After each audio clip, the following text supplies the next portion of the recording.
రాజస్థాన్ జైపూర్లో చిరుత హల్చల్ చేసింది. కనోతా ప్రాంతంలోని ఓ ప్రైవేట్ హోటల్ గదిలోకి ప్రవేశించి అక్కడున్న సిబ్బందిని భయభ్రాంతులకు గురిచేసింది చిరుత. దాదాపు 2 గంటల పాటు చిరుత ఆ గదిలోనే గడిపింది. హోటల్ సిబ్బంది గదిలోకి చిరుత ప్రవేశించింది గమనించారు. అయితే ఆ సమయంలో గదిలో ఎవరూ లేకపోవడంతో పెను ప్రమాదం తప్పింది. చిరుతను చూసిన హోటల్ యాజమాన్యం ఆ గదికి బయట నుంచి తాళం వేసి వెంటనే అటవీశాఖ అధికారులకు సమాచారం అందించారు. ఘటనా స్థలానికి చేరుకున్న అధికారులు ఎంతో చాకచక్యంగా చిరుతపులిని పట్టుకుని బోనులో బంధించారు.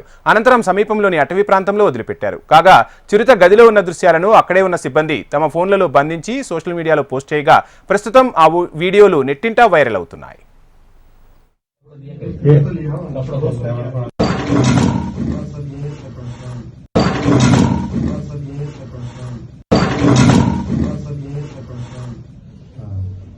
अतन थोड़ा दूर रखना।